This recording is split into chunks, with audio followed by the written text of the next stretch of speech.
Dejamos planteado en el video anterior de cómo puede la metafísica constituirse en una ciencia, si es que puede, ¿no? Que ya vimos que parece ser que no. Que para resolver el problema nosotros vamos a tener que ver el problema del conocimiento. Si recuerdan, en uno de los últimos recuadros veíamos que íbamos a tener que analizar cada una de las facultades, ¿no?, de la razón, que tenemos una razón bifuente constituida por el entendimiento y la sensibilidad, y que además vamos a tener que ver el problema de los juicios, en el sentido de un juicio es un enunciado simplemente, ¿no? Cuando yo digo el día está nublado, eso es un juicio, punto. Es un juicio particular, es un juicio positivo, particular, porque está hablando de una cosa en concreto, ¿no? No es un juicio general en el sentido todos los días son nublados, eso sería un juicio universal, ¿no?, general. Y es positivo no porque sea bueno ni nada por el estilo, sino porque está afirmando algo, ¿no? El día está nublado. No estoy diciendo el día no está soleado, en ese caso sería negativo. Pues esos son juicios, les estoy dando ejemplos de juicios, de enunciados. Y veíamos también en un apartadito dentro de un recuadro que los juicios característicos de la ciencia son juicios sintéticos a priori. Bueno, ahí ustedes ya tenían el resultado de todo un proceso, que es lo que vamos a ver en este momento. Para resolver el problema de si puede la metafísica constituirse en una ciencia, tenemos que ir un poquito más atrás, porque vimos que íbamos a intentar resolver el problema desde sus orígenes, ¿no? Y vamos a tener que ver qué es un conocimiento adecuado en general. Si yo quiero saber si la metafísica es en general posible, tengo que ver qué es un conocimiento adecuado en general.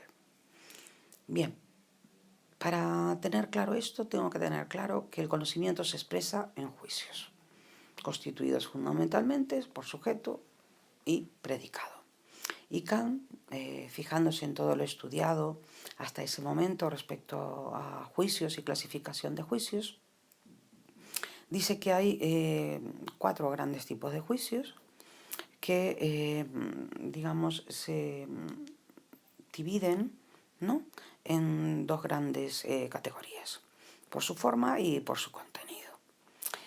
Por su forma, hay juicios por su forma, aquí lo tenéis, y por su contenido. Por su forma hay juicios analíticos y juicios sintéticos, y por su contenido hay juicios a priori y juicios a posteriori.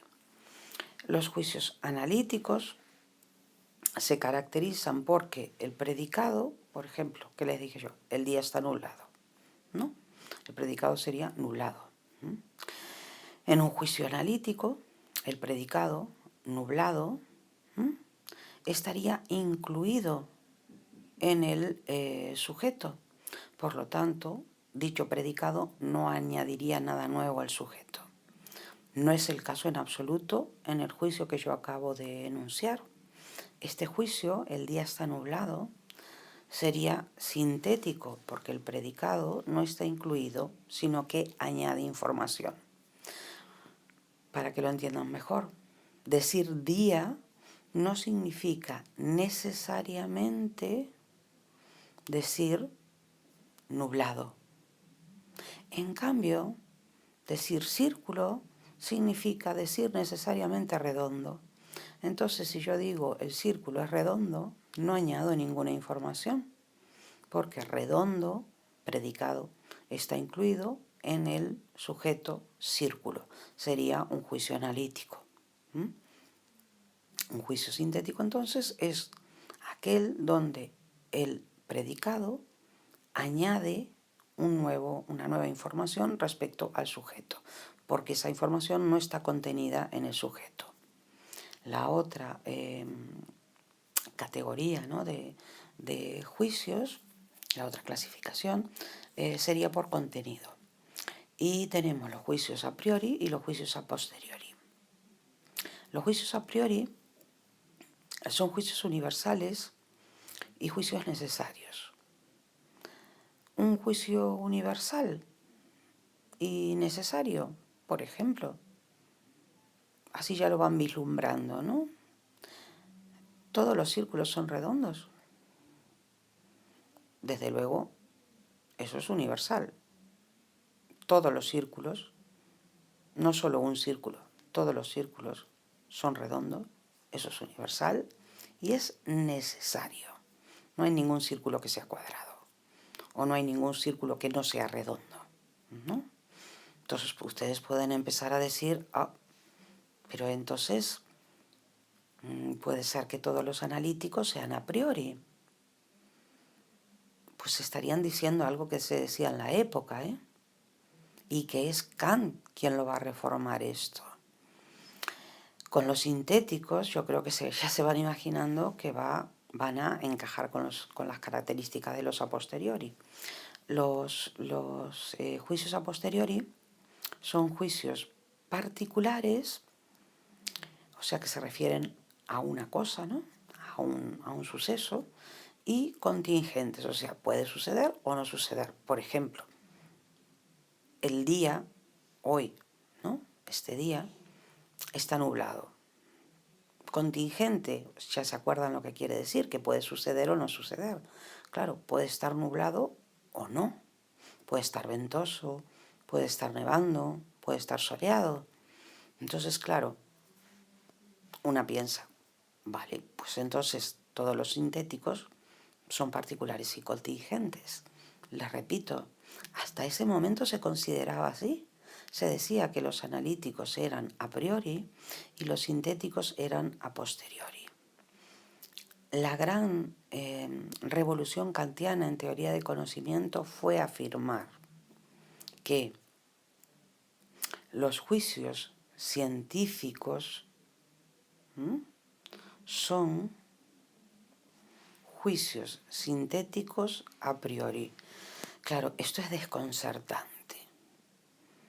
Yo recuerdo perfectamente la primera vez que oí esta aseveración, ¿no?, en una clase y me quedé desconcertada con la cabeza a mil pensando cómo hago para encajar lo de sintético con a priori, lo de a priori con sintético, ¿no? Porque claro, ¿cómo encajo lo de universal?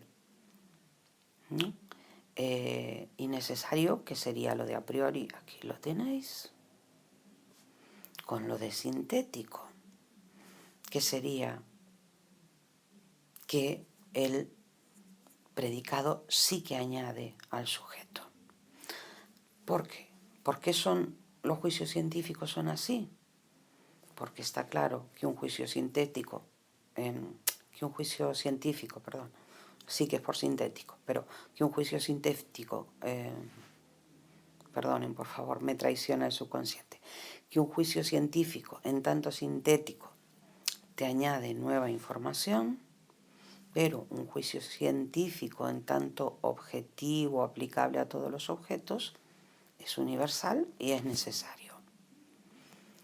Está claro que nosotros vamos a tener que explicar muy bien, va a decir Kant, cuáles son las condiciones de posibilidad, o sea, qué es lo que hace posible que se puedan emitir este tipo de juicios tan específicos, tan especiales, que son los que caracterizan a la ciencia. Y la única manera que vamos a tener de ver de cuáles son las condiciones de posibilidad para emitir estos juicios, cómo va a ser posible, qué condiciones van a hacer posible emitir estos juicios, es investigando nuestras facultades cognitivas, haciendo una crítica de nuestras facultades. Esto es lo que vamos a tener en la crítica de la razón pura y en las partes en las que se divide esta obra. Sabéis que la crítica de la razón pura es la primera de la trilogía de las críticas de Kant, que es crítica de la razón pura, crítica de la razón práctica y crítica del juicio. Y si se fijan, lo que va a hacer Kant en cada una de estas críticas, y esto es una tabla que te la tienes que aprender, tiene que quedar adentro de tu cabeza de una manera o de otra, pero tiene que quedar dentro de tu cabeza. Si estuviéramos en clase, como otras veces que hemos estado en clase, ustedes saben que yo los estoy viendo a ustedes y detrás está la tabla y yo les estoy hablando y les estoy diciendo lo que va diciendo la tabla, ¿no? No porque la sepa de memoria, sino porque sí que la sé de memoria también, sino porque tengo la estructura. Entonces yo tengo la estructura y sé lo que va en cada lugar. Pues aquí sucede lo mismo. Las tres grandes partes, no es exacto, pero para ustedes es así, está bien. Las tres grandes partes de la crítica de la razón pura son la estética trascendental, la analítica trascendental y la dialéctica trascendental. Ya les voy señalando, por si a alguien le surge la duda, que en la primera parte, en la estética, no va a hablar nada de la belleza ni nada de eso, sino que va a hablar de la experiencia, porque Kant toma de la palabra aistesis, experiencia, en cuanto a experiencia sensible, toma el nombre de estética, ¿vale? Pequeña salvedad ahí que les hago en el medio, ¿vale? ¿Qué hace? Si se fijan, la tabla lo que tiene son estas columnas, se dice qué facultad, en cada parte de la crítica de la razón pura, qué facultad se va a estudiar, se va a analizar de cuál se va a hacer una crítica, qué función tiene esta facultad, cuáles son los a priori, que ya lo vimos además. Va a tener esa facultad, perdón, de qué ciencias va a tratar, porque se trata en cada parte de la crítica de la razón pura una ciencia, y perdón, cómo son posibles, qué es lo que hace posible esas ciencias, ¿vale? Y es muy fácil, es muy fácil. Si lo piensan, si lo ven así a mogollón, toda la información no es cuando se hace complicado. Pero si lo van mirando despacio, se van a dar cuenta de que gran parte de lo que hemos visto, exceptuando quizás esta columna, ya lo hemos visto todo. En la estética trascendental lo que hace es hacer una crítica de la sensibilidad, diciendo que lo que hace la sensibilidad es intuir, ponernos en contacto con el objeto, y allí lo que descubre son sus a prioris, ¿no? Las condiciones de posibilidad que nos permiten intuir, que son el espacio y tiempo o las formas a priori de la sensibilidad. Bueno, precisamente gracias a los a priori, ¿no?, de la sensibilidad, son posibles las matemáticas como ciencia, ¿vale? En la analítica trascendental, lo que hace es hacer una crítica del entendimiento. Si se dan cuenta, no pueden confundir entendimiento y razón. Del entendimiento, y nos dice que el entendimiento lo que hace es pensar o juzgar, ¿vale? Pensar o juzgar. Encuentra que el a priori, los a priori, ¿no?, del entendimiento son los conceptos puros del entendimiento o categorías, y que precisamente por esos a priori del entendimiento o categorías es posible hacer juicios sintéticos a priori, o es posible hacer física. Vale, y llegamos a la última parte de la crítica de la razón pura, porque esto va por orden, ¿eh? Llegamos a la última parte de la crítica de la razón pura, y en la dialéctica trascendental Kant lo que hace es un análisis crítico, la crítica de la razón, y nos dice algo muy simple. ¿Qué función tiene la razón? Pues la de razonar. Y allí, ¿qué es lo que encuentra? Ideas. ¿Recuerdan, no?, aquel recuadro que teníamos? El proceso del conocimiento es intuiciones, conceptos, ideas. Bueno, los a priori que nosotros vamos a encontrarnos en la razón son los conceptos puros de la razón o ideas. Y aquí es donde Kant, en la dialéctica trascendental, es donde Kant ve si es posible hacer juicios sintéticos a priori sobre los objetos de la metafísica. Y dice que no. Dice que no, porque realmente no hay fenómeno. ¿Qué quiere decir que no hay fenómeno? Quiere decir que nosotros no tenemos los datos que nos proporciona la sensibilidad para poder ser pensados aquellos tres objetos de la metafísica, ¿vale? Obviamente, si se fijan, la crítica de la razón pura, al fin y al cabo, además de representar toda la teoría de conocimiento kantiano, es una crítica demoledora a la posibilidad de que la metafísica pueda constituirse en un saber científico. Por lo tanto, como vimos antes, ¿no? Ya sabemos que no se dan las condiciones de posibilidad para que podamos conocer los objetos de la metafísica, ¿vale? En las matemáticas, y gracias al estudio que hemos hecho en la estética trascendental, vemos cómo son posibles. De hecho, vemos cómo son posibles esos juicios científicos, que son los juicios sintéticos a priori. En la analítica trascendental vemos cómo son posibles en la física, ¿vale? Y en la dialéctica trascendental vemos que no son posibles. Aquí cambia la pregunta, fijaros, aquí vemos cómo son posibles, porque parte del hecho, del factum, se dice, que tanto matemáticas como física son ciencias constituidas ya. Y si se acuerdan, él está preguntándose por la posibilidad de la metafísica como ciencia. Por lo tanto, en la dialéctica trascendental cambia. Cambia y ahora es una pregunta. ¿Son posibles los juicios sintéticos a priori en metafísica? Y dice que no. Nosotros vimos en el cuadro de la página 16, en el giro copernicano, en la revolución copernicana, que en todo conocimiento válido quiere decir todo conocimiento científico, ¿no? Que es un juicio sintético a priori, va a haber dos componentes, que va a ser una combinación de lo dado, lo que nos es dado, y ahí empieza por la intuición, y lo que nosotros ponemos, son los a priori, ¿vale? Entonces, la razón que conoce, la razón como una facultad compuesta por sensibilidad y entendimiento, va a obtener conocimientos si los combina bien, ¿vale?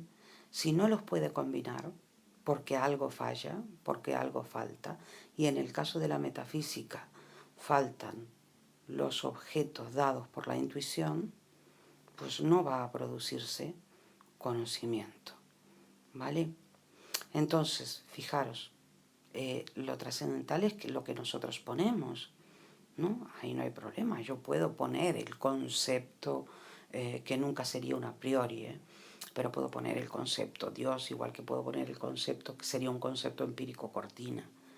Pero si yo no tengo el objeto, no tengo lo empírico, ¿vale?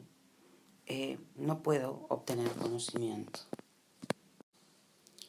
En el texto 4 de la Yuga se nos habla de estas tres partes de la crítica de la razón pura para estudiar las facultades cognoscitivas, las facultades con las que nosotros conocemos y los límites que ellas tienen, porque tenemos límites. O sea, él está de acuerdo con los racionalistas en que nosotros podemos conocer, y en eso estaría en contra de los escépticos, ¿no? Como Hume, que dice que no podemos conocer.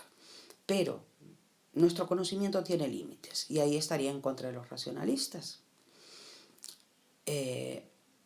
Y claro, estaría a favor, ¿no?, de los escépticos, diciendo de la limitación de nuestro conocimiento.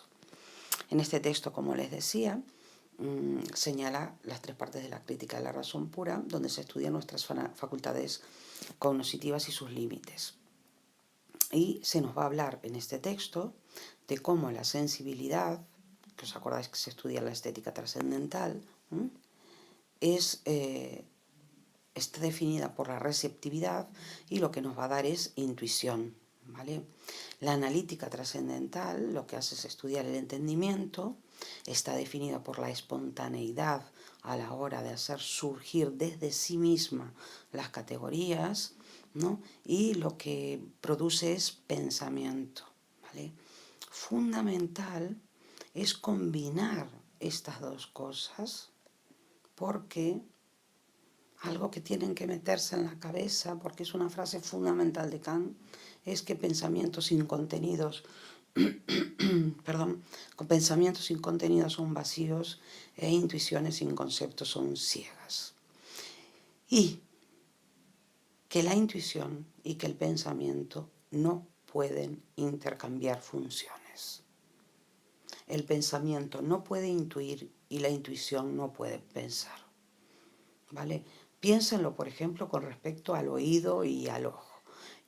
El oído no puede ver y el ojo no puede escuchar. Pues exactamente lo mismo pasa con la sensibilidad y con el entendimiento. El entendimiento no puede intuir y la sensibilidad no puede pensar. ¿Vale? De ahí que él haga una distinción entre lo que sería la estética, que sería la primera parte de la crítica de la razón pura, y la lógica, que abarcaría la segunda parte de la crítica de la razón pura. Por eso yo le decía que esa división en tres partes es un poco así, pero para ustedes vale, ¿no? Que estaría compuesta esa segunda parte por la analítica y la dialéctica. Este es el texto del que estábamos hablando antes, ¿vale? Donde, si se fijan, se dice que la sensibilidad es la receptividad de nuestra psique, de nuestra facultad de cognitiva, ¿no? Para captar las representaciones, ¿vale? Y para ser afectados precisamente por esas representaciones. En cambio, la facultad de producir por nosotros mismos representaciones va a ser, fijaros, el entendimiento. Aquí tenemos sensibilidad y entendimiento, ¿vale?